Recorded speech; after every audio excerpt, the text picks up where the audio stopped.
ଓଡ଼ିଶା ଏକ ନଦୀବହୁଳ ରାଜ୍ୟ। ମହାନଦୀ ଓଡ଼ିଶାର ବଡ଼ ନଦୀ। ଛତିଶଗଡ଼ର ଅମରକଣ୍ଟକ ମାଳଭୂମିରୁ ବାହାରି ଝାରସୁଗୁଡ଼ା ଜିଲ୍ଲାରେ ଓଡ଼ିଶାକୁ ପ୍ରବେଶ କରିଛି। ଏହାର ଦୈର୍ଘ୍ୟ 858 କିଲୋମିଟର। ଏହା ପାରାଦୀପ ନିକଟସ୍ଥ ବତୀଘରର ଦକ୍ଷିଣରେ ବଙ୍ଗୋପସାଗରରେ ପଡ଼ିଛି।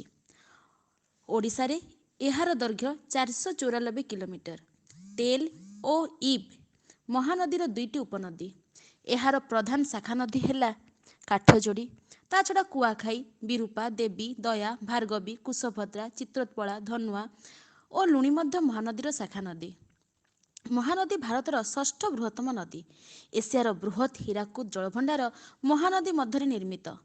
ବୌଦ୍ଧ ଜିଲ୍ଲାର ସୁନାଖଣିଆରୁ ଦଶପଲ୍ଲାର ବଡ଼ମୂଳ ଘାଟି ମଧ୍ୟରେ ଏହା ଏକ ଗଭୀର ଗଣ୍ଡ ସୃଷ୍ଟି କରିଛି। ଏହାକୁ ସାତକୋଶିଆ ଗଣ୍ଡ କୁହାଯାଏ। ବହୁ ବର୍ଷ ଧରି ଓଡ଼ିଶା ଓ ଛତିଶଗଡ଼ ମଧ୍ୟରେ ମହାନଦୀର ଜଳବିବାଦ ଲାଗି ରହିଛି।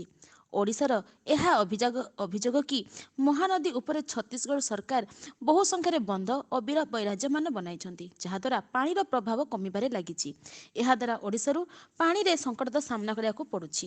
ହୀରାକୁଦ ବନ୍ଧରେ ମଧ୍ୟ ଜଳ ସଙ୍କଟ ଦେଖାଦେଉଛି।